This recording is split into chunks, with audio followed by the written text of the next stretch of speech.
शिवाय नमस्तुभ्यम। महाराज, आप सभी लोग जानते हैं कि शारदीय नवरात्रि में इस पर बहुत बड़ा महासंयोग बना है और इस बार यह नवरात्रि पूरे 10 दिनों की है। तो इस बार शारदीय नवरात्रि की अष्टमी और नवमी तिथि कब रहेगी, हमको अपने व्रत का पारण कब करना है, कन्या पूजन कब करना है और कन्या पूजन कैसे करना है, सारी अद्भुत जानकारी आपको इस वीडियो में मिलेगी।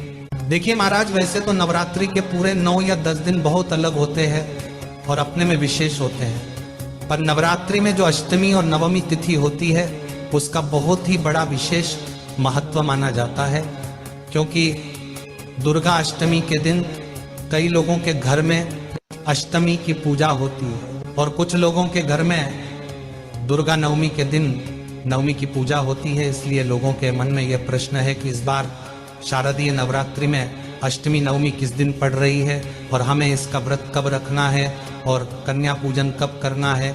देखिए महाराज, इस बार नवरात्रि में दुर्गा अष्टमी की तिथि 29 सितंबर को शाम 4:31 से शुरू होगी और तिथि का समापन 30 सितंबर को शाम 6:06 पर होगा।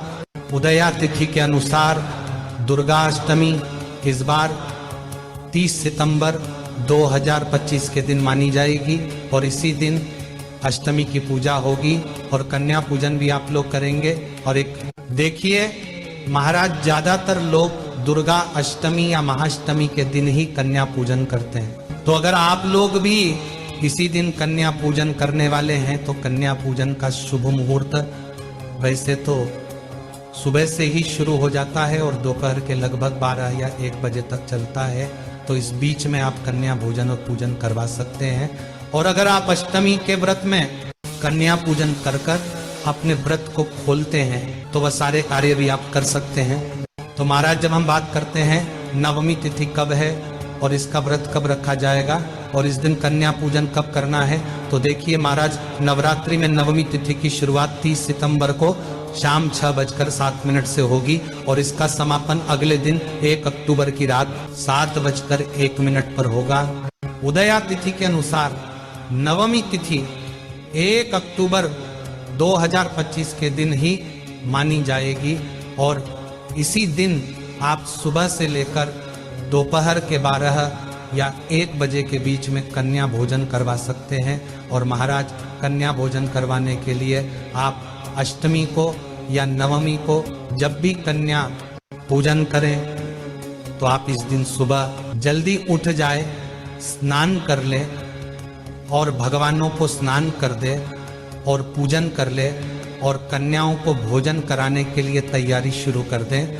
उसके बाद 9 कन्या और एक छोट लड़के को एक बार बुलावा देकर आए, वापस आकर अपने पूजन की तैयारी में लग जाए और कन्याओं को तोहफे में देने के लिए भी आप कोई वस्तु बाजार से जरूर लेकर आए। जो कन्याओं को पसंद आए, जैसे ही आपकी तैयारी हो जाए, अब ऐसा भाव बनाए कि आपके घर में माता रानी के 9 रूप आने वाले हैं और आप सभी कन्याओं को उनके घर जाकर अपने साथ में लेकर आए, उन्हें अपने घर पर लाकर उनके पैर धुलाएं, उनकी सेवा करें और उनका भोजन करने के लिए बैठा दें।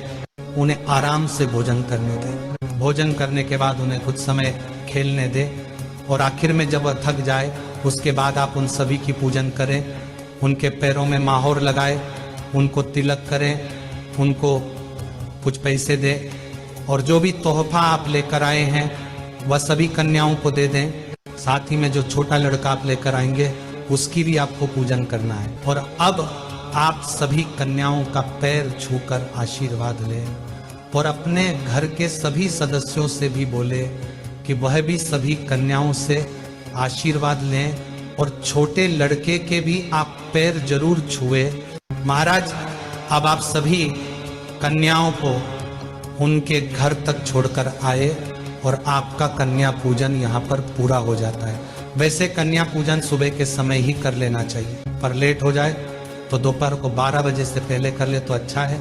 और महाराज, इस बार विजयदशमी 2 अक्टूबर 2025 के दिन रहेगी, जिस दिन सभी लोग अपने व्रत का पारण करते हैं, यानी अपने नवरात्रि के 9 दिन के व्रत को खोलते हैं। बाकी कुछ लोग अष्टमी के दिन भी व्रत को खोलते हैं और नवमी के दिन भी खोलते हैं। आपके यहाँ जैसी परंपरा होनी है वह वैसा आप पालन करें। तो महाराज, आपको हमारी ये जानकारी कैसी लगी और आपने क्या अभी तक हमारे चैनल को सब्सक्राइब नहीं किया तो सब्सक्राइब करें। और आप हमारी ये वीडियो कहाँ से देख रहे हैं जरूर बताएं। श्री शिवाय नमस्तुभ्यम महाराज।